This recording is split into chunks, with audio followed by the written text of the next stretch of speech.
welcome to the current and next edition of the seminar series of the Society for UAP Studies.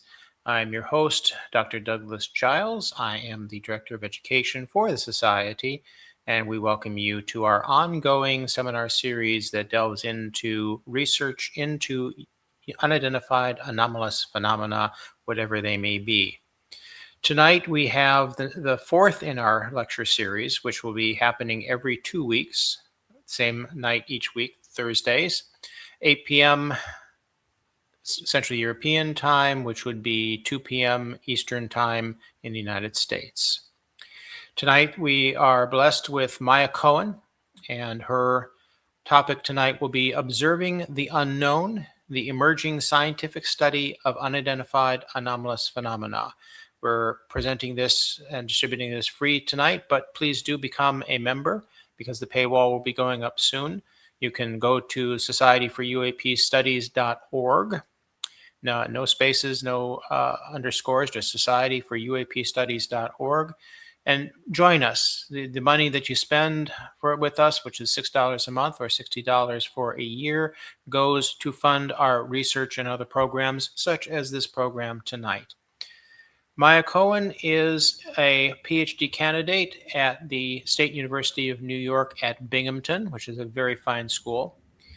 She received her Master's of Arts from the University of Victoria in anthropology with an emphasis on cultural, social, and political thought. She is well-versed in and interested in UAP studies and how we can understand the paranormal and the unexplained. The abstract for her presentation tonight, which I will briefly read for you. Unidentified anomalous phenomena, or UAPs, have long been a contentious subject in academia. Research shows that the majority of academics, especially in the sciences, are subject to ridicule by colleagues for studying UAPs. With recent discourse on UAPs in government and the media, its study no longer holds the same fierce stigma. For many, this dissertation is born from an ethnographic study spanning 3 years, conducted with groups of scientists and engineers who are studying UAPs with the goal of bringing scientific rigor and academic transparency to the topic, which has long been studied in secrecy. So we welcome Maya Cowan tonight, our distinguished colleague, and I should mention that she has given a long 8-week course for us in the past and is going to do that again. If she wishes to speak about that, I welcome her to do so. Otherwise, I just welcome her to give us her presentation tonight. Thank you, Maya. Thank you. Oh, okay, here it goes, that I can see my slides. That's very handy. Okay. Here we go. Sorry. So this presentation is basically going to be an overview of what I've written about for my PhD dissertation, which is more or less complete at this point. I have to hand in the final draft in 2 weeks, so this is actually really good timing. If anybody has any biting criticism, now is the time to tell me before it all gets set in stone. So the basic agenda, I guess, for this talk is going to be sort of some of the key theoretical concepts that I've established and used throughout the dissertation, a little bit of an explanation of what is sociocultural anthropology and what does that sort of perspective on UAP look like, what's different now about studying UAP than it has been in the past, what's changed in the general landscape, stigma, skepticism, and science, and how that all works in UAP science, origin stories and backgrounds of UAP scientists and how people came to study this subject despite all of the stigma that most of you probably all know too well, interdisciplinarity in UAP science and how UAP sciences and the humanities can and do often intersect, and how there's perhaps greater opportunities for cross-disciplinary collaboration in UAP studies compared to other traditional academic subject matter, and the experiential nature of UAP science, and how the process of actually doing UAP science tends to make experiencers out of people if they were not already before. All right. So this is just kind of a brief explanation because it's actually, it's a fairly big part of the first chapter of my dissertation, is I had to explain why I'm using the term UAP in my dissertation instead of UFOs, which would be a lot easier to explain to my committee. So I've made the choice to use the term UAP throughout. And this language change, obviously, probably everybody who's watching this knows, the history of that language change and why it's significant as far as trying to reduce the stigma and give a new name to something. But this obviously isn't a unique phenomenon to UAP studies or interest in UAP in general. So there's been other significant name changes in science, particularly in the mental health field. Some good examples are bipolar disorder and schizophrenia, where the official name has been changed to attempt to change the connotations of that particular concept in science. So bipolar disorder, as you may know, used to be called manic depression. And schizophrenia, there's been some proposals to change that name to, I think it's integration disorder is the framework that they chose. And some researchers did quite a lot of sort of qualitative and quantitative research about what those name changes signified for people and whether that changed the stigma that was associated with having one of those psychiatric illnesses. And they found that both bipolar disorder and schizophrenia were essentially, people viewed them as more medicalized terms, more scientific terms, and that emphasized the sort of biochemical origins of the illness, as opposed to manic depression and integration disorder, which emphasized the more social connotations of having the illness. So with these two particular things, they recommended that the terms bipolar disorder and schizophrenia stay. And part of that is actually, interestingly, because they are seen as more medicalized and more scientific in some way, and that actually does reduce the stigma for people. So I looked at Ian Hacking and his article, Making Up People, about the looping effect of language that we give to different categories. His example that he used was multiple personality disorder, and how as soon as we name something and give a specific language to something and define that specific language, and then we defined experts and social categories related to, my apologies, categories related to that language, then it really sort of changes our way of thinking about things, and it changes the people who experience in that category, and those experiential changes then in turn change the language. And so there's a sort of effect from basically officially labeling things that happens with people.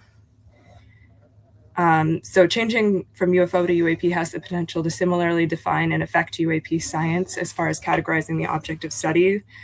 So, are we talking about an object? Or are we talking about aerial, anomalous, aerospace phenomenon? All of these things have slightly different connotations. And although not as large of a sample size, I found that UAP scientists were not as concerned with the language change as other people that I interviewed who were in more UAP advocacy positions, but most people did tend to switch between UFO and UAP while they were researching it, while they were discussing it. But because UAP is the language that's so often used in the official research now, and the sort of academic professionalization of UAP, that's the language I decided to use as well.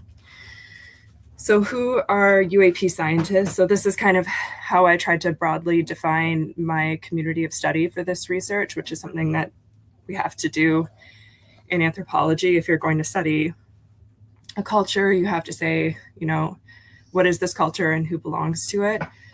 And so early on in this research, I kind of started out by very hyper specifically looking at studies that were using multimodal observatories and multi-sensor platforms to study UAP. So like the Galileo project, UAPX, Nightcrawler, and as well as a couple more small private non-academic projects to build these kinds of platforms.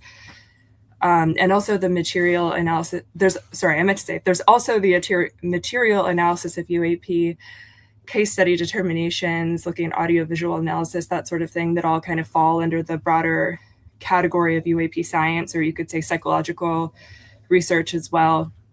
But for the purpose of this research, I really kind of, when I was talking about like the science, I'm mostly just talking about this use of multimodal sensor platforms. So anthropology is basically the study of human culture, as you probably know, and different areas of UAP that kind of are natural for UAP studies, and most of these have been to some degree or another looked at within the anthropology of UAP, even though it is a really tiny field as it exists now. So there's obviously the religious aspects of the UAP phenomenon that lend well to cultural analysis, indigenous studies perspectives. There are some papers in anthropology that talk about traditional indigenous concepts, like in Australia, for example, of UAP. Ontological conceptions around UAP, particularly looking at like a multi-species approach or object-oriented ontology. Biological anthropology, we obviously have, that's not obviously what I do, but looking at basically human biology and human evolution, human ancestors and all of these things. We have that kind of research with the extratempestrial stuff and Michael Masters' work. And then technology and sort of like anthropology of technology studies, that's kind of more where my work has fit in. So the research method that I used for this is called ethnography. So it's our method for quote unquote writing culture, which is the literal translation and also the name of a very famous book on ethnography. And so it's a mix of formal interviews. So for this project, I interviewed 20 people in total, very like on an official capacity, sort of a varying length. Some people I interviewed multiple times. I think I interviewed one person 4 times, and that was the upper limit. Not all of them were scientists. Not all of the interviews ended up actually directly integrated into the text with long quotations and passages, because they either weren't relevant or people decided afterwards that they didn't want them used, or in one case, the text file corrupted as I was moving it from one laptop to another. So that is unfortunately lost to history, and I haven't had time yet to try to get that back, but hopefully before August, when I have to submit my final copy of my dissertation. And then also the other component to ethnography is participant observation. So traditionally in ethnography, that would mean, you know, if you were going into a quote unquote like othered culture, like an indigenous society somewhere in South America, you might go there and live with them. And the idea is that you're not just an objective observer who's sitting off on the sidelines and looking at what people do and watching them, but you're actually like, you're not just asking them about things, you're doing things with them and trying to get a feel for how things are done in a community, why things are done, why certain cultural processes happen the way they do, how they fit in with each other, what are the different roles within a society and things like that. So for me, that meant attending a lot of conferences, other events like SUAPS talks like this and courses. I went to a total of 5 in-person and 5, actually the 5th in-person conference that I'm going to is this summer. So I preemptively counted that because it'll be done. I will have gone to 5 by the time this is all put together. So 5 in-person and 5 digital conferences over 3 years. And then there's also an extent of like sort of informal digital ethnography that I've done, although I didn't really like think of that as a formalized method and try to do it in a super systematic way, but participating in social media cultures on X, Discord, Signal chats, etc.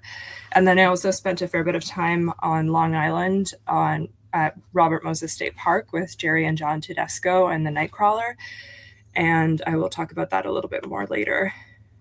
So the specific anthropological perspective that my sort of background is like, quote unquote, studying up, they call it, or anthropology of expertise in science. So as opposed to a more traditional anthropological lens where you're trying to look at like the margins of society essentially and to draw out like inequities and things like that, the idea of studying up is that you're essentially looking at elites or experts or the ways that expertise develops within a particular community. And that gives you a different but equally important perspective. So that's kind of, this is my second PhD topic. Part of the reason that it's taken me so long is because I had to switch topics like halfway through my degree, like 4 years into my PhD. So this is very much a perspective that I was focusing on for my other project, which was about pension fund investments. But I found that it works really well for studying UAP science as well. And that was kind of how I got my supervisor to agree to let me do this work. So I've also kind of, for the purposes of speaking to the anthropological community of what it is I'm talking about, I've sort of looked at the perspective of epistemic cultures, which is a related idea to cultures of expertise, of like looking at a community of people who sort of think and know the world, I guess, in a particular way. And so that often means like communities of science. And you'll see that, you'll see that perspective used in a lot of other ethnographies of science. But in the UAP world in general, I've kind of borrowed these terms that I often hear, and probably a lot of you have often heard, and kind of tried to use these as like ideal types for the different epistemic cultures. So that's basically like a loose category system that, of course, there's movement across these different ideal types. They're not mutually exclusive. People can exist between them. But I've kind of divided them into like the discernment, discovery, and disclosure as being the different categories. So discernment being the epistemic culture around like knowing by experiencing and knowing by doing, knowing by knowing. Discovery being like thinking about scientific discovery and how that can help us know UAP, and disclosure broadly being like the way of knowing UAP and the way of thinking about UAP as far as like what can be revealed to us by the government. And so there's sort of different movements, obviously, within the UAP community that kind of better fit into each of these categories, and some of them that defy these categories. But that is how I decided to explain it to my committee members who have to read my dissertation. So what's different now? On one hand, a lot, and on one hand, not a lot. So I obviously don't need to talk to whoever's watching this. I'm sorry, I think I'm getting the hiccups. I don't need to tell anybody here, obviously, like what happened in 2017 and what has been going on ever since. But it ended up being something that I really need to tell, my committee and the people I'm presenting my work to within anthropology, because a lot of them really have no idea. And with numerous hearings and public interest in UAP, public interest in UAP is greater than it probably really ever has been. But I wasn't alive in the 1960s, so I can't say for absolute sure. But there's definitely a sense now for people who have been interested in this topic for a really long time, and people who are, have seen the changes in the general cultural discourse about what happened in 2017, I'm sure you will agree that it really feels different, certainly. Like, you know, in 2015, I don't think I would ever have told somebody that I was interested in UAP, but after 2017, it feels a lot more approachable, and you at least have a frame of reference to sort of discuss with people who may not be right in it. So in the era of Sign / Grudge / Blue Book / the Condon Report, I wasn't 100% sure what to call this era, but you all know what I'm talking about. The government interest in the subject was much more officially about like scientific study of UAP. And so they were like public scientific study of UAP. And so they were funding research into, as opposed to Black Ops study. So they were funding research into like case investigations and general scientific inquiry. But then the Condon Report unceremoniously ended this interest. And now that UAP is being brought back as a subject of government interest, and obviously we know that, you know, from all the reporting that's been done and all of the testimonies that have come out, that the government interest never officially ended and the science never officially ended, but it was all being done in secret and behind Congress's back and all that. So now that it's sort of being brought back, the discourse in government and around disclosure is less about like funding specific scientific studies and more about getting the government institutions to reveal what it is that they've been doing and what it is that they actually know. So even the sort of official government interest has moved from sort of a primary discovery framework to more of a disclosure framework.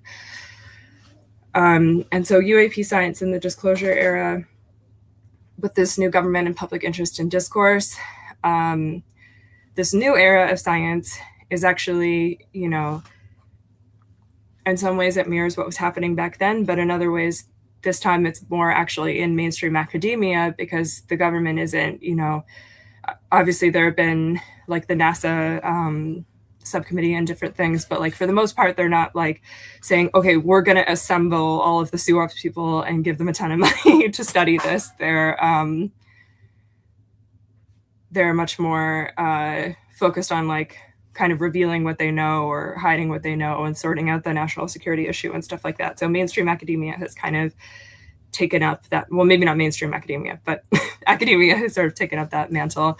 Diana Pasulka in her Soul Talk at the 2023 talked about her division of the 4 cultures of UAP research. So she divided it into the invisible college, ufology, like the public research into UAP, academic study of UAP, and quote unquote emergent research, although I would argue that a lot of that does sort of have roots in the academic study of UAP, and those 2 categories are a little bit, there's a lot of messiness there.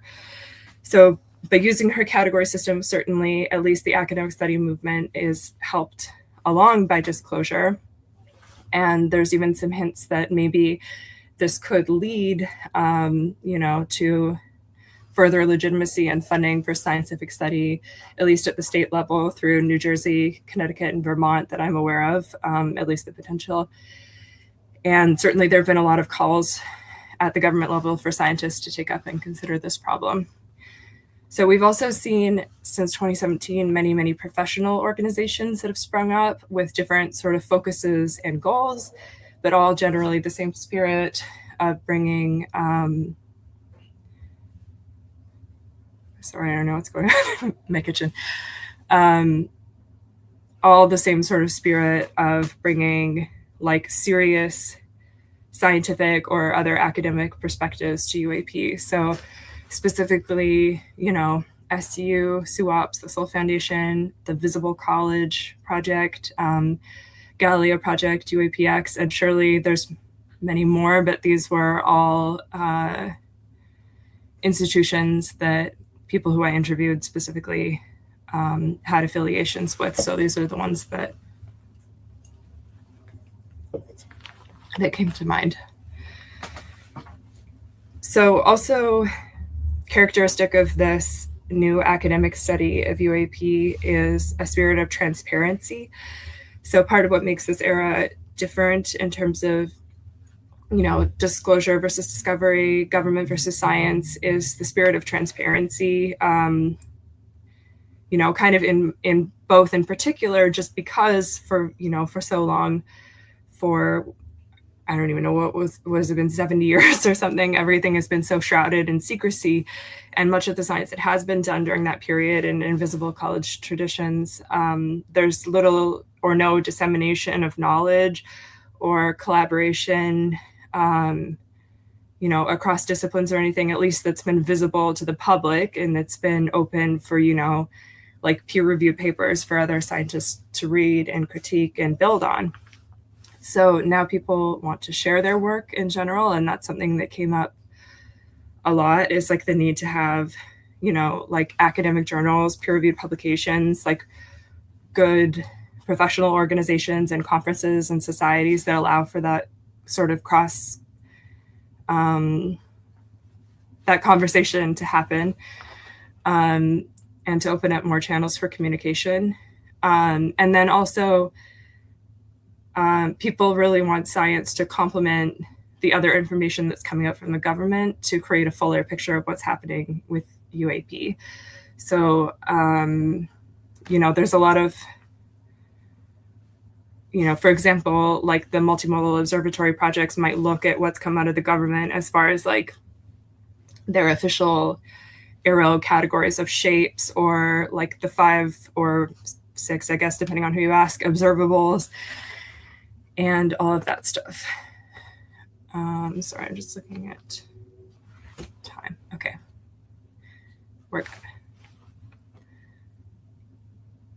So one of the other things that I looked at and asked people about is stigma, skepticism, and science. So there's obviously been some quantitative research that's been done on the subject, but I was curious to hear people's qualitative perspectives, and not just their perspectives on like how does this stigma affect you, but like how do you deal with this stigma in your work, and how do you integrate the skepticism. So UAP are obviously a stigmatized topic at all levels. This is particularly felt in academia, but it's not at all unique to academia. Obviously, experiencers experience a lot of stigma as well. Presumably, people who work in government who are interested in this topic have had to fight back on some of that stigma as well. In social sciences, this is kind of manifested often as looking at the problem as like a conspiracy theory, and that being sort of the object of study. Like they're not even looking at the people and about what it is that they're interested in. They're interested in them like as a group of like conspiracy theorists or a sect, or, a fringe group or a subculture, or whatever the language that gets used. I guess subculture doesn't necessarily have the same negative connotations, but people have been more willing in anthropology and in other social sciences to say like, okay, we have a group in American society, and I probably should have mentioned this, but my research has been, by nature of having to complete a dissertation and needing to kind of set strict parameters so it doesn't end up being 1,000 pages long. I'm looking pretty specifically at American society. And so have most of the social scientists who've treated this problem, although definitely not all. Because as I mentioned, Diana Espirito Santo and Diego Escolar are two of the anthropologists who have been the best on this problem, I would say, and they both work in South America. But within American society, you have a group of people who like believe in UFOs, and, like social scientists kind of think like, wow, look at this kind of crazy, wacky thing. Like what a weird belief. Like, let's go out and kind of try to figure out like, why is it that these people, think that this is real or something, or like they're more interested in studying like the link between like them and like the sort of like how did they get there kind of thing, and what are the cultural conditions that allow these kinds of beliefs that are, implicit in that is that they're wrong to occur. Probably the most blatant example of this that I've experienced is a couple of years ago, I was talking to a colleague in forensic anthropology and telling her about what I did. And she said, so what, do you have to like pretend that the earth is flat when you do your field work? And I was like, no, Emma, I do not think I have to pretend the earth is flat to a bunch of physics professors. But anyway, so in UAP science in particular, this is not new. Carl Jung wrote in, I think, 1959. I didn't put the year, but he wrote, quite apart from the thousands of newspaper reports and articles, there is now a whole literature on the subject, some of it humbug, some of it serious. So there's definitely a bias there towards the material sciences as well in what he's talking about.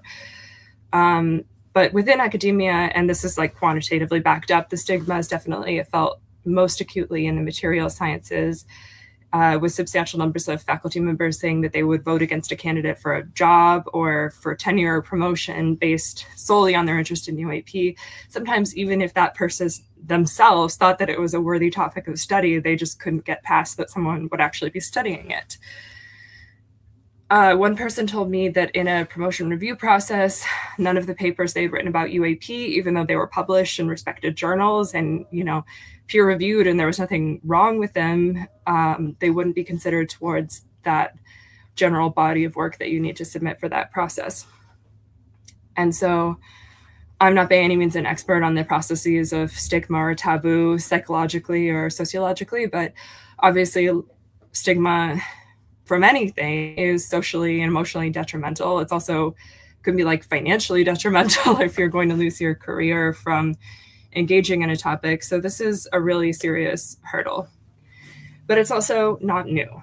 So Thomas Kuhn writes about scientific revolutions and paradigm shifts in 1962, that paradigm shifts in science start with anomalies like UAP have done.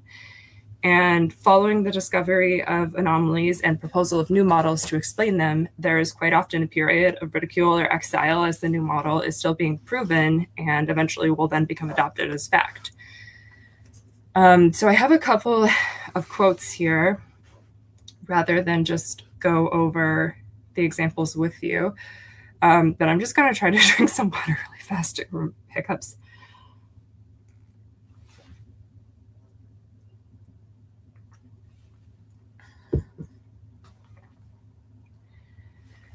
Okay. So Benjamin Laszlo Fields said, I think the best historical parallel is that of meteors. Until relatively recently, we're talking the start of the 19th century, the very idea of meteors was considered pseudoscience. Stones, it was said, couldn't fall from the sky. The firmament couldn't rain rocks. A large part of the stigma was because of the meteor phenomenon. The meteor phenomenon was transient and unpredictable, and therefore relegated to the realm of witness testimony. Fragments from comets and asteroids would hit the Earth's atmosphere and burn up, leaving only an astonished witness to tell the tales of fireballs ripping through the sky. So physical scientists were forced to rely on one thing they otherwise avoid like the plague, subjective eyewitness testimony. Eventually, by interviewing enough witnesses, some of the fireballs could be traced to impact craters and rock/dust geographically distinct from the background. And so the paradigm shifted, rocks really did fall from the sky, and the cosmos suddenly became as tangible as the ground beneath our feet. I think it's a perfect parallel to UAP. Eyewitness testimony is not scientific evidence in any real sense of the word, but it also can prove very useful, and we scientists ignore it to our peril. We won't find the equivalent of the meteor's crater for UAP unless we're willing to engage with the testimony, because even if testimony and experience is not scientific evidence, it can tell you where to set up your observatories or scavenge the ground for physical traces. Otherwise, you're left shooting in the dark. Sometimes we chose regions based on observational limits of the instruments or lack of visual clutter to cause false positives. But we also very intentionally tried to find UAP hotspots. And that way we started to bridge the gap between nuts and bolts and the rich literature and reporting of eyewitnesses. If we didn't do that, our target selection would effectively be blind and assume completely random behavior on the part of the UAP. In some ways, using both strategies allows us to test the hypothesis of whether or not UAP actually congregate in specific hotspots or distribute themselves uniformly.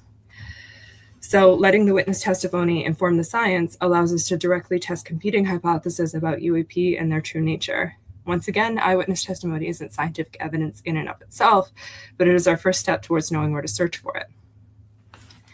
Dr. Matthew Zhidagas said, I can give you a giant list of things that were considered to be nonsensical and that would never exist, but they're real. Germs are real, atoms are real, and meteors are real. Meteorites are real. Continental drift, that's a great example.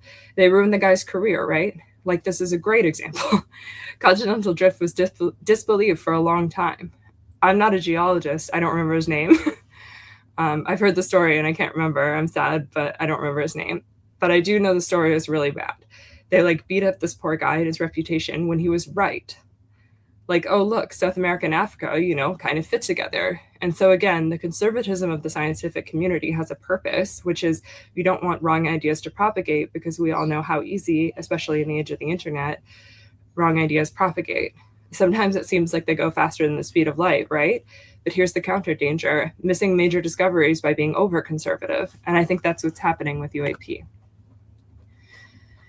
So there's obviously a really fine line between stigma disguised as skepticism and genuine scientific skepticism, which is actually, you know, contrary to what those people might think, is really welcomed in UAP science and in fact crucial to carrying it out, as it is with any science, like the very basis of the peer review process, for example.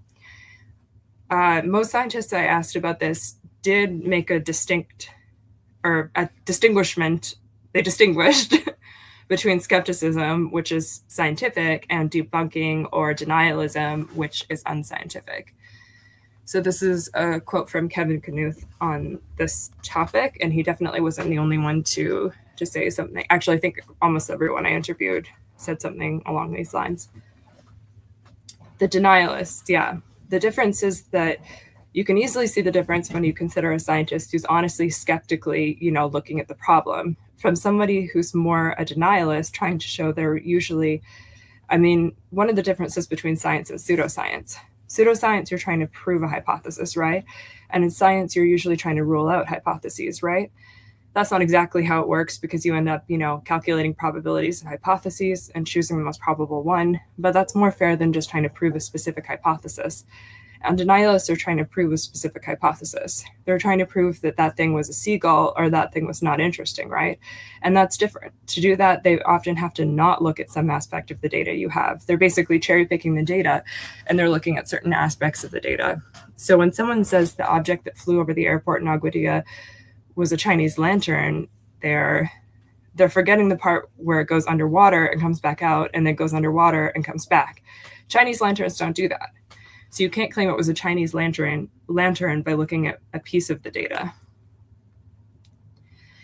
And then, of course, extraordinary claims require extraordinary evidence.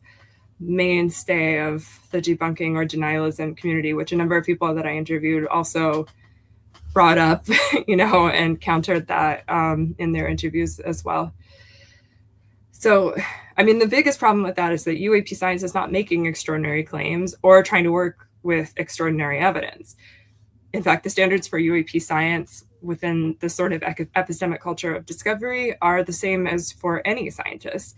Like, as we have just seen, obviously, with what Benji was talking about, witness testimony is absolutely not discounted, and it does have a place in building methodologies and in research design. But the actual evidence that gets used for the UAP science has, you know, extremely high standards, as does any other science, for like what is actually considered evidence that is workable into a study. And so, you know, also I would say that UAP science is probably, I would go so far as to say they're not really making any claims beyond just that there is like a there in the science, and there's something that that we should study at this point in UAP science. So at the very center of developing methodologies for observatory-based UAP science, there's the question of how to gather this inscrutable evidence so true anomalies can be determined and characterized. So this is a quote from Dr. Elias Corvin. That's a pseudonym. Basically, some people didn't want pseudonyms and some people did. Corvin said, I'm sure you're aware of Carl Sagan's, you know, quip on extraordinary claims require extraordinary evidence. I said, oh yeah. He said, and that, the executive leadership of the CIA basically told the analysts who predicted the fall of the Berlin Wall that they would only believe it if someone who was like the right-hand person to Gorbachev were to come forward and say, we're ending communism, the Soviet Union is falling. Like, that's an extraordinary claim and also extraordinary evidence. That was the only way they were going to believe it. So when you go in with that, like, that's not skepticism, that's a cognitive bias. And that there is a huge difference between what a skeptic is and someone who is biased to specific results. How often have you had somebody, and I'm sure it drives you crazy, but how often have you had somebody come forward and say, I have a theory? They barely have any evidence, and then they go out to find the evidence to support the theory. That's a cognitive bias. That's circular reasoning, right? That's also a logical fallacy. And sometimes when people approach this topic, when they say that they're skeptics, are they truly skeptics? Are you going to go where the evidence points, even if it's weak evidence? If you have nothing to refute it, it's still evidence. You can't just say everybody's a nut job.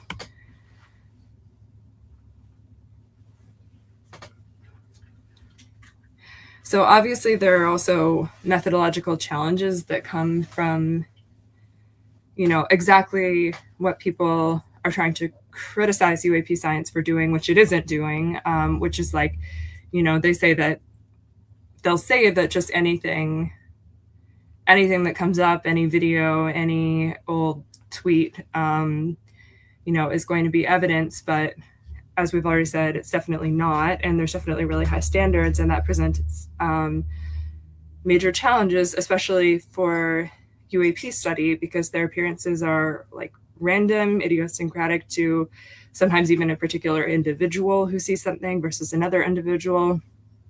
And they appear to be intelligently controlled in a lot of cases, if not, all cases. And so putting observatories in hotspots could theoretically solve some of this or make it a little bit easier, but it also demands more resources, which are scarce in UAP science.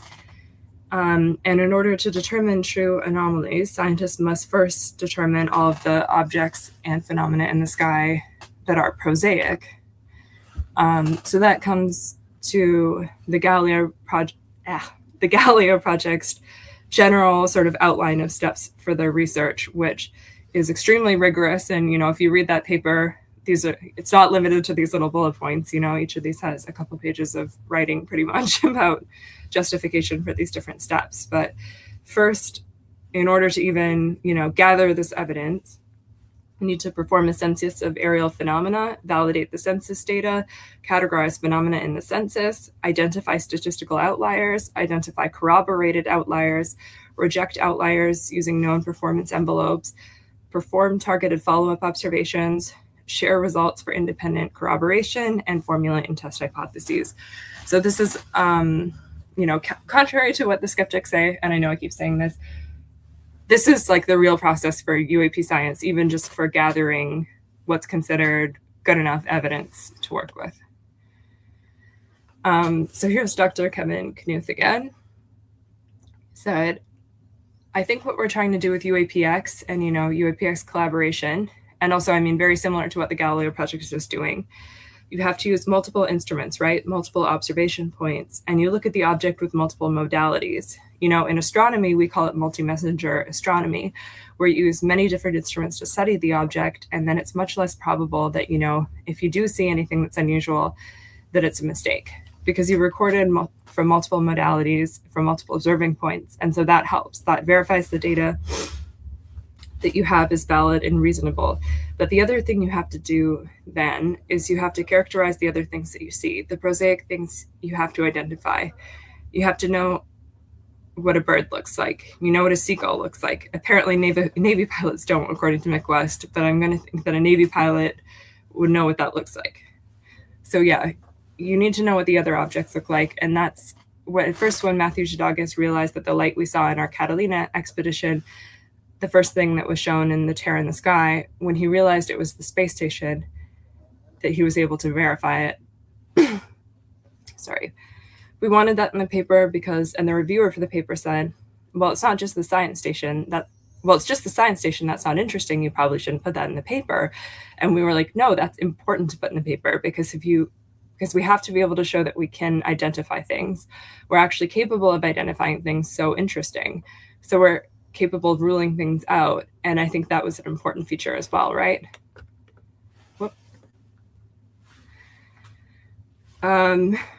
So while the stigma of UAP is difficult and deeply entrenched, especially, I probably should say, especially in the sciences, the very tools to counter it are really embedded in the discipline itself. And it's likely that as the discipline grows, the science will speak for itself, and all of these, critiques will be proven and proven again to be unfounded.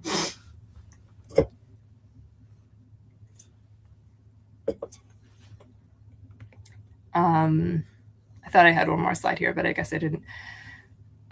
So that, perhaps at a point when the science is sufficiently carried out and studies are replicated as best they can be in UAP science, and these methodologies are borne out, then that is when we would be looking at the true territory of a paradigm shift in UAP science. So, origin stories.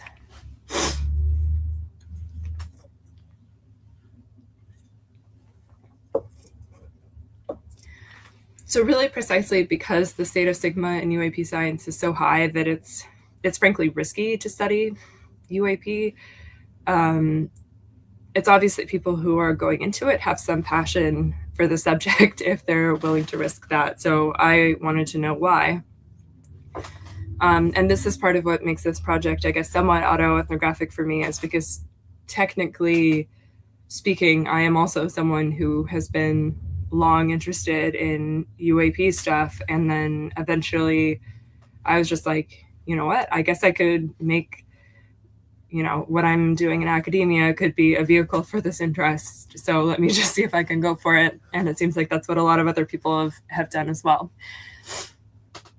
And it turns out people have really wide-ranging backstories. And unfortunately, most of those quotes are probably too long. Most of the quotes were too long to even fit in the chapter that I had to write. So they're going to be too long to read them all out here. But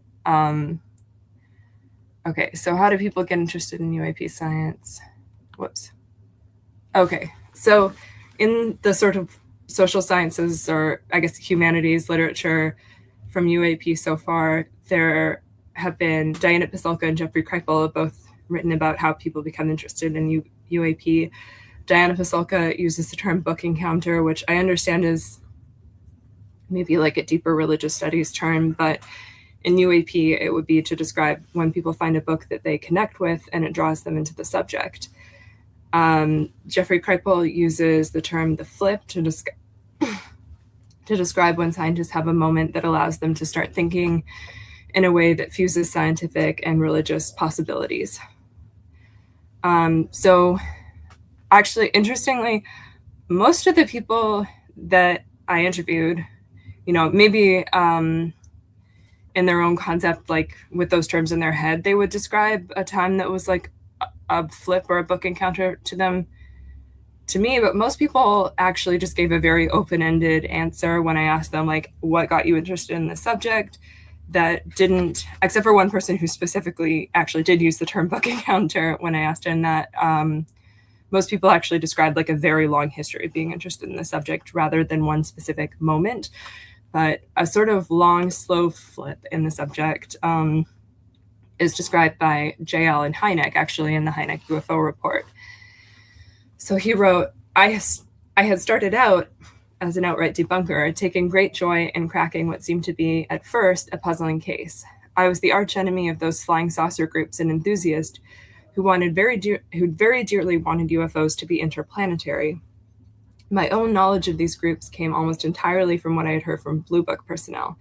They were all crackpots and visionaries. It was not until considerably later that I learned from direct contact with groups such as APRO and NICAP that they counted among their members many dedicated, rational people who were earnestly and independently trying to gather and evaluate UFO reports, and who felt that Blue Book was not exactly a scientific effort.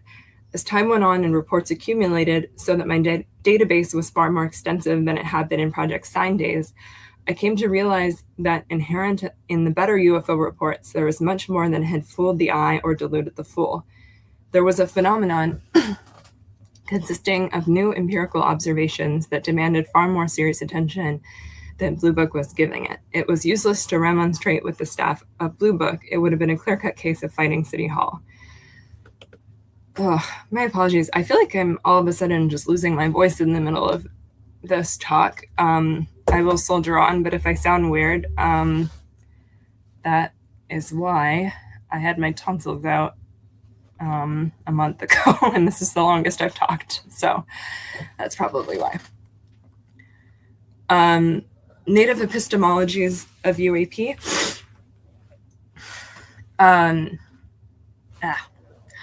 Okay, so while most of the scientists Kripal looks at, as well as Hynek, undergo some sort of definitive flip, most of the ones I spoke with did not, with one notable exception. Dr. Corbin described an encounter with a friend who showed him a documentary and explicitly called this a book encounter moment. The majority of people I spoke with, I already said this, just did not describe one definitive moment when they became interested in the subject. And most people actually described a long history of UAP interest, going back to childhood and religious background or science fiction, opening them up to the possibilities.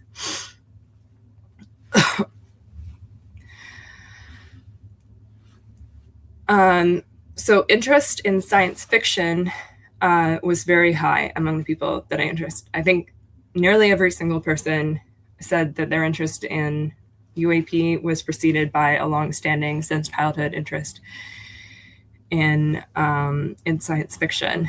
Some also said that they had read UAP books or had family members who were experiencers, or that they just came to be interested in the subject on its own. But most people drew out the comparisons between their interest in science and their interest in science fiction to their interest in UAP. So themes and motifs of contact with non-human intelligence, space travel, etc., are common in fiction and UAP narratives. I am so sorry. I need to just step away for one moment to try to, I don't even know, blow my nose or something.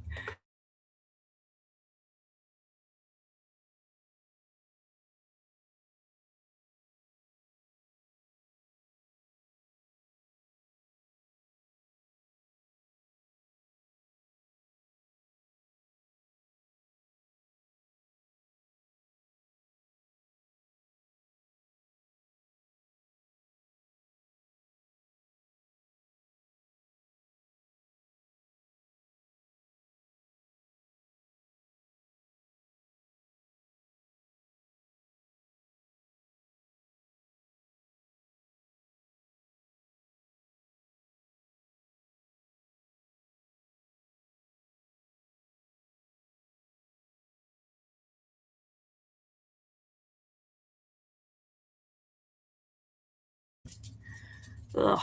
Okay, I'm so sorry. I'm back.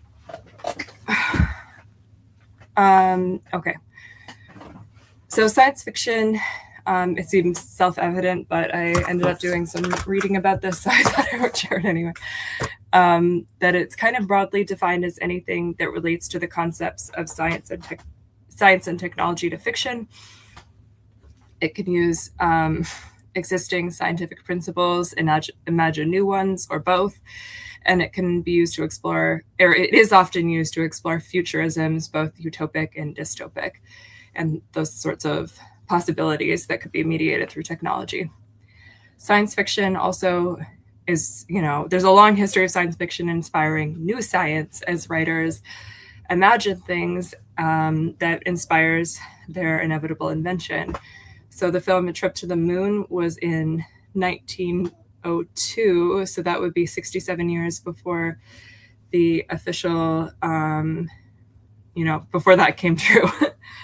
And then also, like, famously, there's a book about this whole process with Star Trek, but like automatic doors and video calling as just some examples existed on Star Trek long before they ever became mainstays of our daily lives. So also science in turn also inspires science fiction. This was just a fun recent example because it's slightly UAP adjacent, I guess. So for example, Pluribus on Apple TV is about a SETI radio communication being received and, things go horribly wrong. But they had a ton of actual scientists, consulting on that and trying to go through the process of like, what would that sort of thing actually look like in practice. And some of them were even like background actors. And the one person I know who works in SETI said it was extremely accurate. So this happens all the time. Oh, this is, what did I do here? Okay. So here are some sort of miniature versions of these origin stories, I guess. So Dr. Kevin Knuth basically gave 3 examples of things that inspired him, and I won't go through and read all of them. But the first one, and this was in general, like what I asked what inspired his interest in science, and in particular UAP science. And he mentioned the moon landing, which he saw as a very little boy. He mentioned watching Star Trek, Star Wars, and In Search Of on TV, and all of these sorts of like influential early science fiction things kind of just open up these imaginative possibilities to people, as he described. And then also some sort of cases that were in the news sort of inspired an interest in UAP, as well as the place that he went to graduate school in Montana was having these cattle mutilations. And so there were sort of these like little hints of news items that he mentioned, topical subject matter. So Dr. Melissa Victor, I asked her how she got into physics and what inspired her. And she said, honestly, UAPs were part of it when in high school. I was really interested in all sorts of topics, but that included UAPs, UFOs at the time, right? And I had been thinking about astrophysics, but I think that really cemented that I wanted to learn how to do the research in physics because I was most interested in how physics works, and everything is interesting. But at its core, it's a giant hole in our current physics understanding, definitely bigger than anything we've had before. So yeah, it was part of why I decided I need to get a PhD in physics. I never said I want to say, and I can't even, sorry, that's my problem. I'm still editing these transcripts into the final document. That's kind of my last step. That's something I guess most people go into after a PhD, at least in physics, that's something I guess most people go into a PhD in physics thinking they want to stay, right? And then during their PhD, they decided, after all, maybe I'm going to go do something else. Yeah, I was the opposite. I started my PhD thinking, well, I learned how to do physics and I'll go do something else and do research on UAPs on the side in my free time. So that was a great deal. And by that was a great deal, she meant studying, her getting to study UAP within her academic career. So I thought it was interesting. I was kind of expecting, based on the literature about ontological shock and the sort of temperature of discussions about ontological shock, that this was going to be a lot more widespread, as well as the literature from Jeffrey Kripal and Diana Pasulka about these definitive moments.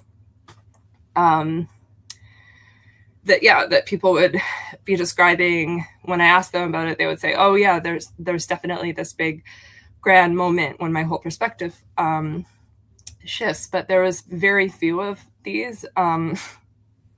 And the only people who explicitly mentioned ontological shock were 2 people who had somewhat traumatic incidents with UAP after they were already doing research on the topic. And I'll talk about that before.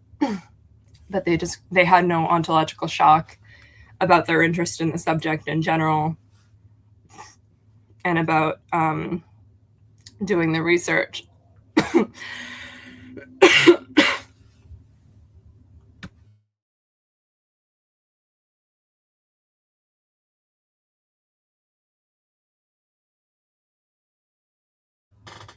So the majority of people seem to actually have some kind of like native epistemology or ontology that allows them to feel more comfortable with the subject that some other people seem to.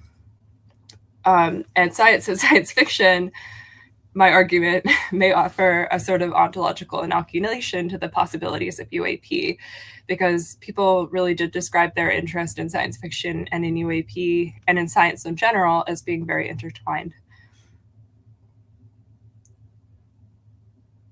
Sorry, I just saw the comment. Yeah, I could get through the rest of it. I'm sorry. Epistemic culture. So, okay, I'm just going to take a deep breath and try to talk more quietly. This is a real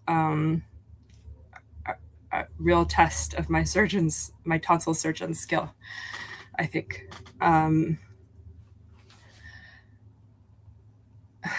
Okay. Although some scientists are also experiencers, which will be discussed in greater detail later, the vast majority had also at least grown up with an early interest in science and science fiction. And so I would argue that this is sort of the crux of the epistemic culture of discovery within the context of UAP, is an epistemology that considers the imaginative possibilities of UAP science through the lens of scientific discovery. And while there's still a belief that things can be methodically discovered and proven through science, there is crucially also a belief that things are possible which are often outside our understanding of the world. So as far as this relates to UAP science, many people got interested after 2017 many people got interested after 2017, but many more people had been quietly interested in the subject all along, but felt compelled to join in after 2017. Scientists use the scientific study of UAP because it's how they were trained and it's the sort of tools that they can bring to the job. But one person, Melissa Victor, actually did explicitly say that she chose to study science as a path to studying UAP. Like that was always her primary interest in studying physics in general. And it does seem that the scientific epistemology writ large is, it does seem to come naturally, at least for these people, to studying UAP. Okay, so I'm going to get through the next two sections a little bit more quickly. Partly because we're at the hour mark and partly because I'm not sure how much longer I can talk. But okay, so UAP science and interdisciplinarity. So Diana Pasulka, again, I mentioned her sort of 4 categories that she gave, and she called the field of UAP research that she does, quote unquote, emergent, and distinguish it from academic UAP science. But even in academic UAP science, however, there are interdisciplinary studies. It's sort of an inherently interdisciplinary discipline, really. And even within material UAP science, there's a really interdisciplinary undercurrent sort of undergirding that. So academics are obviously inherently divided along the rifts of disciplines that developed. We have different faculties for science and engineering and humanities and social science and other ones, math.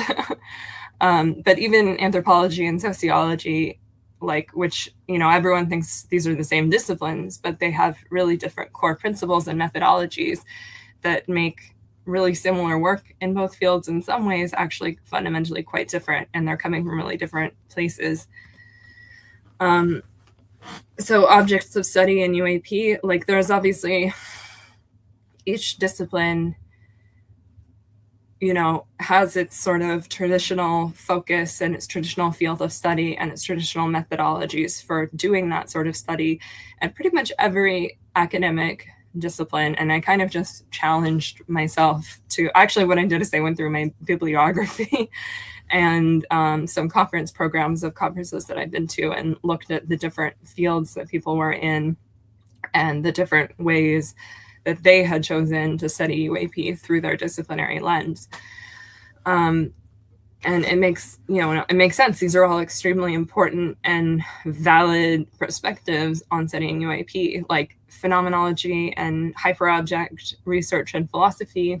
It's just as important as medicine, studying the physical effects from UAP encounters. Instrument design and reverse engineering of potential craft is just as important as traditional indigenous perspectives on UAP and critique of colonial themes and contact. So C.P. Snow wrote in 1959 that intellectual life in universities has become increasingly polarized.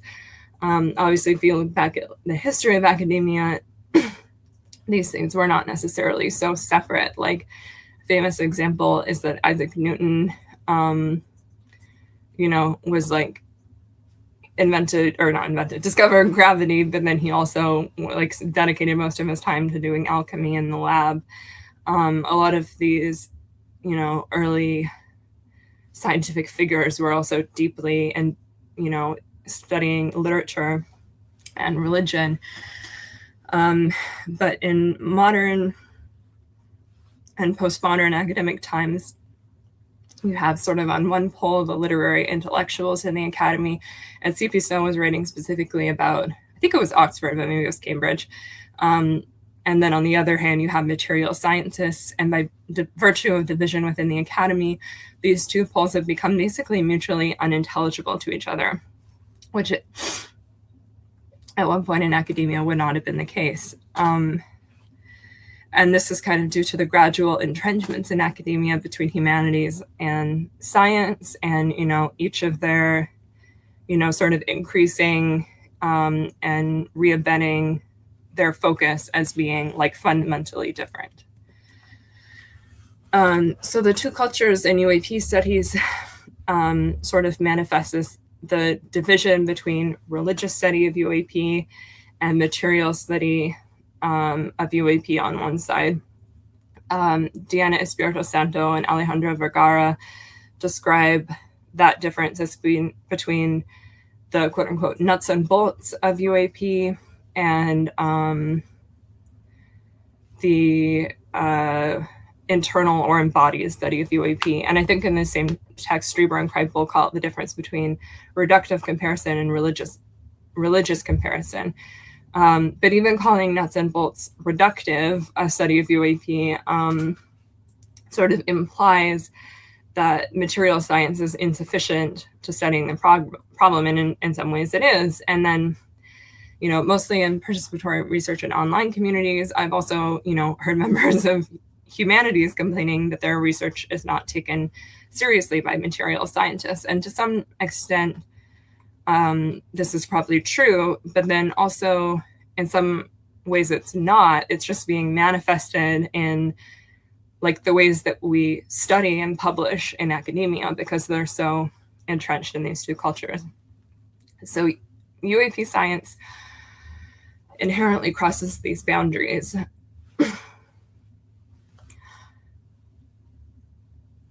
So all of these obviously potential objects of studies are just one aspect of the phenomenon, which is as multifaceted as it is elusive, and they're all important. And starting at first with the fact that UAP science is entirely predicated off of witness reports and careful reading of experiencer stories, even if they're not incorporated directly into the methodology, though they are through hotspot determination. And actually, I would argue that like they are fundamentally entrenched in methodology, because at the level of study design and basic sort of justification for studies is like, because we have all of these witness reports that say this. But at the level of, like introspective deep consideration, all of really the scientists that I talk to care a lot about what experiencers have to say, and then especially as patterns emerge and as how that relates to their research. I'm not going to read this quote, but this is from the Galileo Project, the article from Mead et al. On AMOS, their acoustic instrumentation platform. And this is a direct passage from a published study in the Journal of Astronomical Instrumentation that's, directly citing all of these different aspects of experiences that can be, potentially something that could be picked up on acoustic instrumentation. So Dr. Kevin Knuth says here, basically, this whole not trusting witness testimony is not entirely reasonable. As you know, you can't treat it as scientific data the same way you treat a measurement from a spectrometer, but you shouldn't be discounting it either. I find there's so much emphasis on putting unreliability of witnesses, and it confuses me a good bit because we believe what people tell us all day long, all the time. And then when somebody tells you something weird, all of a sudden they're not trustworthy. Wait a minute, that's not how people work. That's not how we work. They're being disingenuous about their own themselves and how they interact with the world. So witness testimony, again, as we mentioned, of course, is not science. That's just not what the scientific method, demands of evidence. But it does inform the collection of that evidence really fundamentally. And here too is an important, opportunity for collaboration. But despite these divides in academia, UAP Studies has actually already found great success establishing itself as an interdisciplinary discipline, like what we're doing here today. So many conferences, including SUAPS, but also the Soul Foundation. I'll mention SCU because I'm speaking there this year. They explicitly set things up so that scientists, humanists, social scientists, medical practitioners, and government personnel are all talking to each other in ways that's not usual in academia. And the next step for interdisciplinary studies is collaborative methodologies and transdisciplinary studies of UAP. So I guess this would be more what Diana Pasulka would call emergent research. So anthropology actually has a long history of multidisciplinary projects. As was mentioned, my master's degree was in an interdisciplinary program, in fact. And anthropology also has subfields that use both cultural and scientific tools. So medical anthropology is one of these. Medical anthropology, I think, when it first started, although it's not my field, so maybe I'm a little bit wrong about this, but it was more about kind of like looking at traditional medical practices and giving sort of legitimacy and justification to like what otherwise might be called like folk medicine or folk remedies as legitimate, medical practices. But these days, a lot of it is actually major integration between like biomedical sciences and cultural studies. And my department's actually really good at that. So I see a lot of examples in my day-to-day life around the department of people who are looking like, at the interplay of cultural and biological factors in medical outcomes. My favorite study as an example of this is one of Ebola in Sierra Leone. And these anthropologists did a case study between two villages that were literally like, I can't even remember. I think it was like 500 meters or something separated these villages. Like it was a really small distance between these two villages, but the chief of each village, one of them was like really into American culture and he like drove a motorcycle and listened to rock music and he was like super pro-America and he loved that culture. And so when they were approached by public health scientists, he was really readily able to like pick up on, what they were saying. And he's like, oh, we got to listen to these guys. We got to do all of these public health measures. We've got to like treat bodies of the dead differently. And we've got to, I don't even know what else, wash our hands probably. We've got to do all these things differently. And so he really like led his community, but that was because he already had that interest in like American culture. And so it was easy for him to pick up on what they were saying, even though there was very little actual like cultural literacy among the public health response. And in a different village where the chief had no interest in American culture and was not predisposed to just listen to these scientists, he was very skeptical of what they had to say, and their low level of cultural literacy, and even like basically knowing the language and knowing that that language had no word for germs. And so the word that they were using to try to explain germs was the word for maggots in that culture. And so it just caused like chaos and confusion, and really underscored the importance of like, you have to know, you know, who you're talking to. So this is like something that's very fundamentally built into a lot of anthropological studies.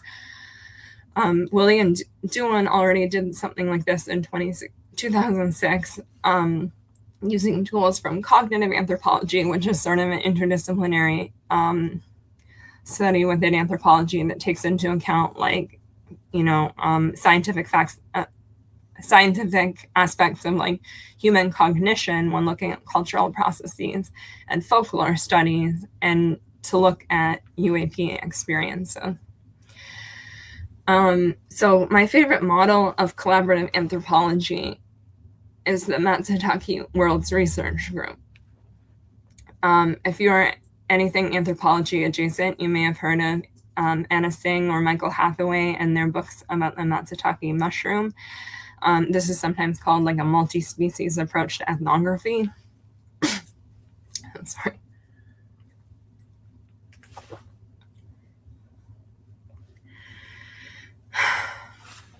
But the Matsutake Worlds Research Group features all disciplines, not all disciplines, but a lot of disciplines who are interested in studying this mushroom because of its unique ecological and cultural niches. So there are members from anthropology, mycology, ecology, foresters, economists, etc. And something like this kind of model in UAP, and I would actually argue that that's something that's already kind of being done through conversations like these that are happening at SUAPS. And really all of these conversations, in general, in these conferences, I kind of phrase this in the like, it would, but it is already happening, that these kind of cross-disciplinary discussions really open up possibilities for collaborative work on UAP that have not even really been dreamed up yet. So the last little bit, experiential nature of UAP science. So many scientists actually themselves are experiencers. Before becoming UAP scientists, Dr. Kevin Knuth and Benjamin Fields both shared experiences that they had with me. So Kevin Knuth was on his way home from work as a young man, as an undergraduate student, and he had a pair of binoculars in his car when he saw a large metal sphere and two F-16s appearing to dogfight with it, and then two more F-16s joined partway through. He left to get his brother, but it was all gone when he returned, just contrails. Benjamin Fields described when he was in an astronomy class in community college, or he was in high school, but he was taking a community college class, when a large black chevron or triangle shaped UAP with lights underneath basically just flew directly overhead of the research that they were doing on the roof in the little observatory space. And his classmates also saw the object. And what's interesting is Benjamin also later did his own investigations to try to determine the object's origin, filing FOIA requests from the FAA. And he also did a sort of bit of a field investigation by interviewing his classmates and seeing how all of the different witness reports compare to each other. But if scientists are not already experiencers going into their work in UAP science, they often become experiencers in the field by virtue of doing the work. And to be clear, this is not unique to the Tedescos either. I've heard at least one other report of someone who was not an experiencer and in the process of doing UAP work sort of like became an experiencer, had one of these uncanny experiences and was able to kind of, get to that place of like, oh, wow, now I've really seen one of these. Like, I really kind of know that this is real on a fundamental level, that discernment piece. So in summer and fall of 2024 and summer 2025, I went out several times with Jerry and John Tedesco on Long Island at Robert Moses State Park for my participant observation at the Nightcrawler, which I think Jerry and John are SUAPS members. So some of you probably are familiar with their work. I know, actually, I was watching Rich Hoffman's talk for this series, and he mentioned them as well. So it's basically, if you don't know, it's a decked out RV that's been converted into a mobile observatory. It's suitable for longer trips, and then they often bring it out to Robert Moses State Park, where they have permits to be there all night and radar permits. They also have been to like New Jersey during the drone sightings.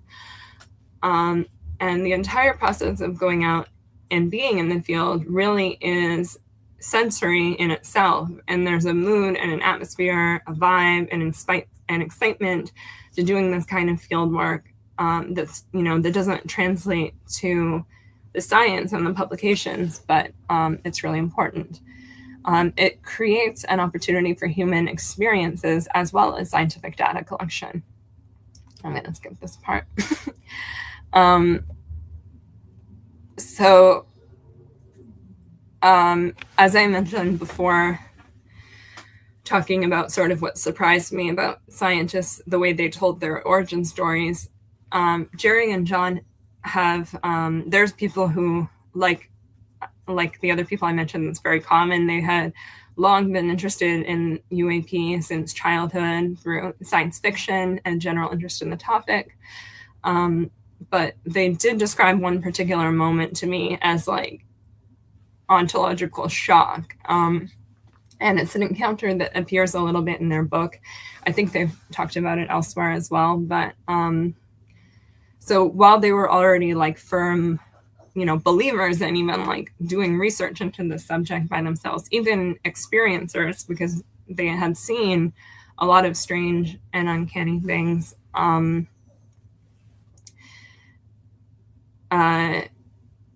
But this is basically what happened, is they were filming an anomalous behaving object on the beach with their infrared cameras. When John shot a beam of infrared light through this infrared light beamer in the direction of the object, and you can see a beam of light on the video, which I've seen traveling back towards them, basically hitting John and causing momentary paralysis that caused him to fall.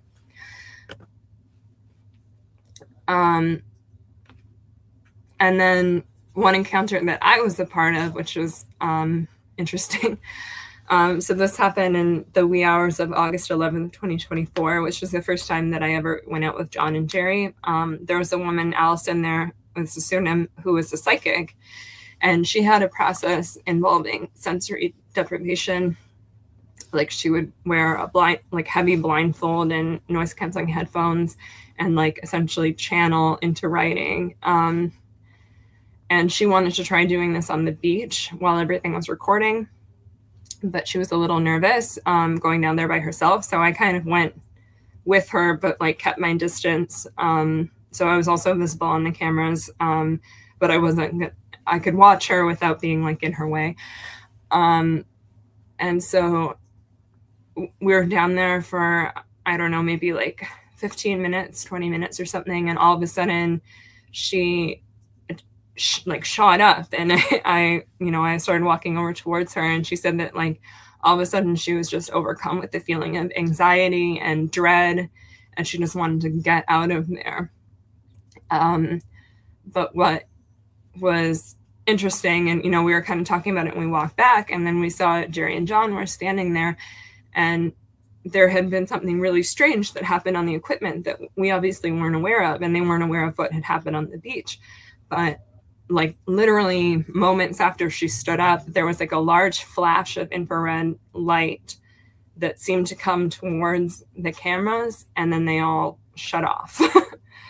And so it was interesting because without really having a long conversation with them about this for like almost 2 years, I recently interviewed them in the beginning of March and asked them to recount the story as they remembered it, and it produced pretty much exactly the same as I remembered it. With, I think they used different words to describe what Allison said she had been feeling, but other than that, it was the exact same. And these kinds of situations are sort of challenging about how to approach for anthropologists, because I mean, anthropologists have a long history of studying things that are either like taboo or illegal in our own culture.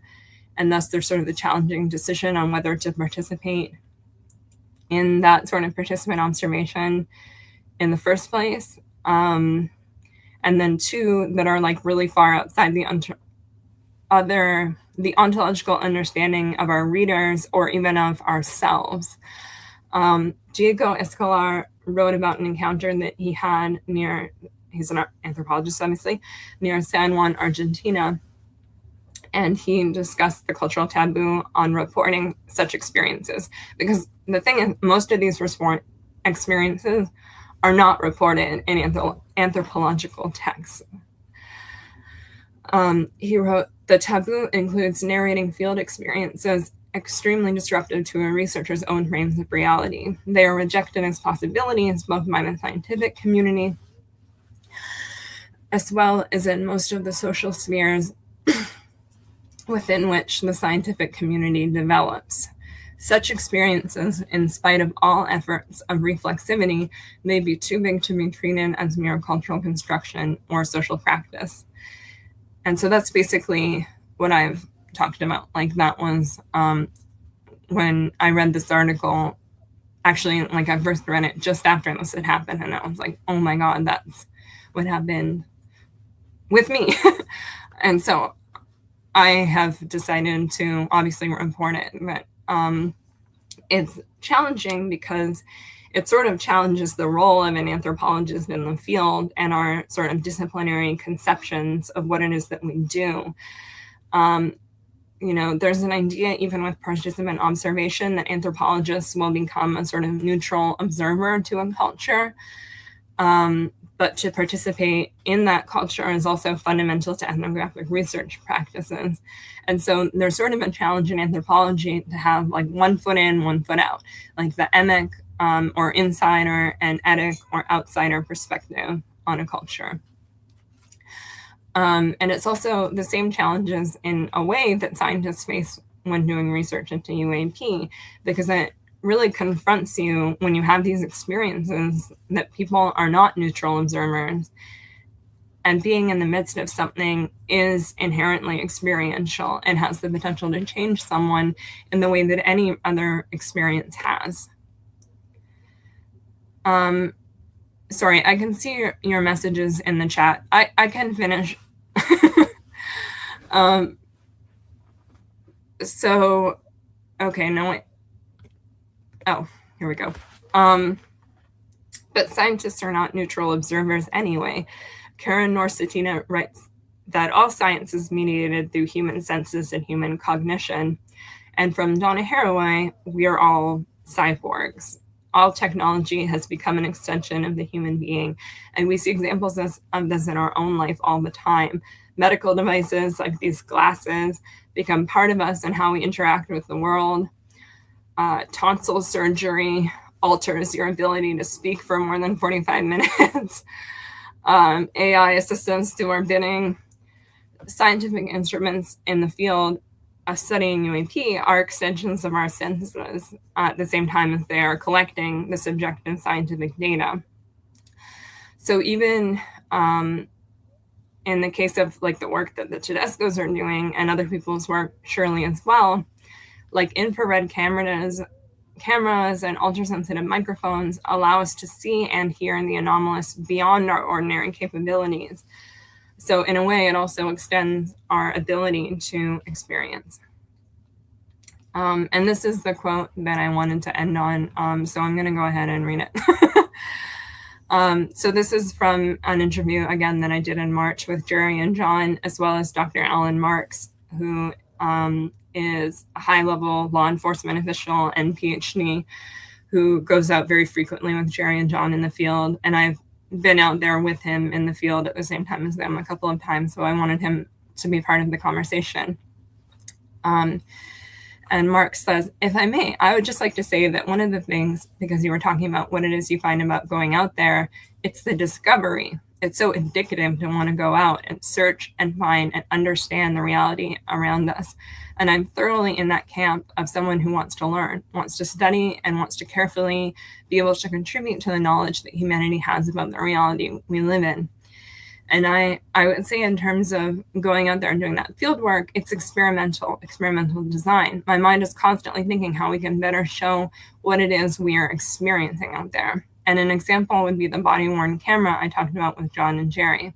I said, I'm going to get a body-worn camera so that, if there's something next to me or, I'm not capturing that on the night vision camera because I'm busy focusing on that, maybe the body-worn camera will be able to capture that. So it's me recording it, which is, it's just another way of verification that what you're seeing is harder to claim as some sort of mistake. The mistake of the artifact, the mistake of deficiency of the technology. Having multiple eyes on whatever it is you're doing can only be helpful in understanding. We're having that multidisciplinary approach, right? So keep, you bring something else to the table based on law enforcement and it works. You tweak it. Jerry says, the protocols you have on there. Alan says, and as far as the other aspect of it, consciousness is absolutely one half of this whole issue, if not more. John says, crucially, the nuts and bolts is what we are able to do. Alan says, it readily utilizes the tools that we have or that we create. The Tedescos are creating the tools that allow us to perceive what it is that's out there. But consciousness it plays a major role in whatever that is, just as we play a major role in who we are as humans. And so we know so little about consciousness that we don't even know how it applies to us.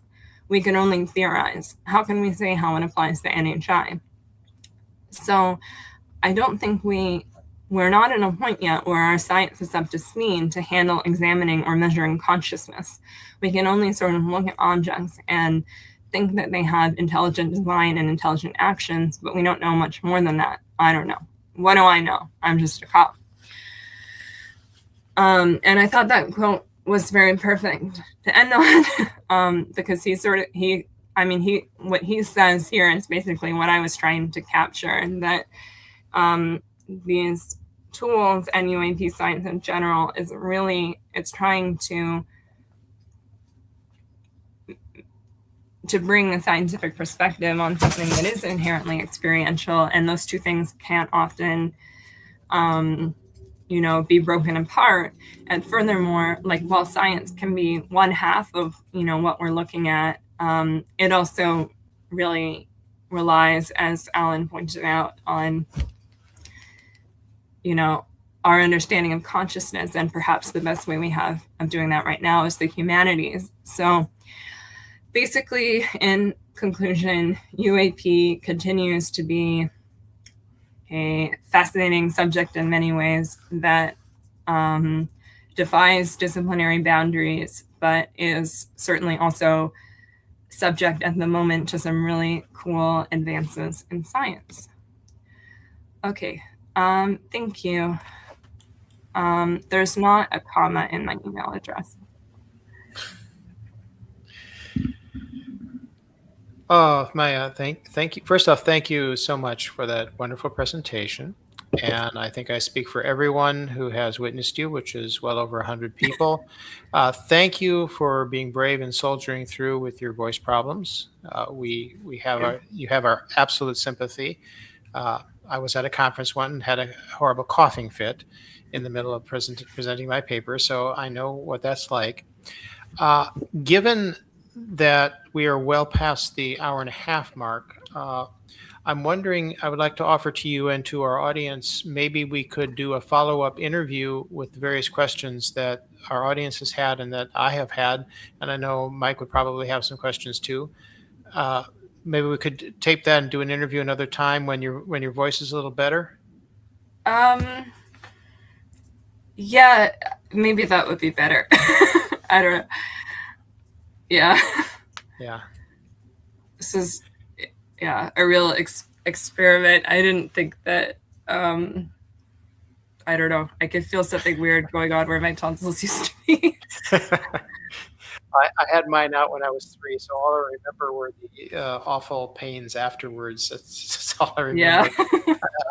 But no, you're very brave, and we really appreciate it because Thank you. your presentation is fascinating, and it's wonderful to have that interdisciplinary approach to things. I'm in the humanities myself, so it's good to see the anthropological viewpoint from it. And of course, I'll plug the society here because the society embraces all aspects of the study of UAPs, hard science, observational, experiencer, humanities, whatever. If you want to write poems about UAPs, I'm sure we can figure out a way to fit you in.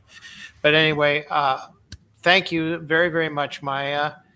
Thank you for your presentation. And for those of you who are still there, I'll remind you again that she will be teaching a course for us, an 8-week-long course. It will be paid, but it'll be worth every penny. That'll be sometime in June. I think we're going to run that beginning in June and July.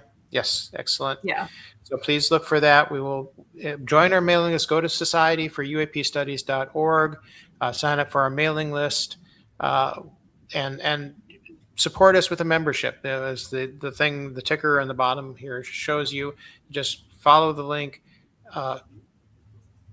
become a member, and support the work that we do. So thank you all very much for attending, and look forward to seeing you again soon. And Maya, if you could hold on, don't sign out yet, and we can chat some more. But thank you, everyone, and we can roll the end credits.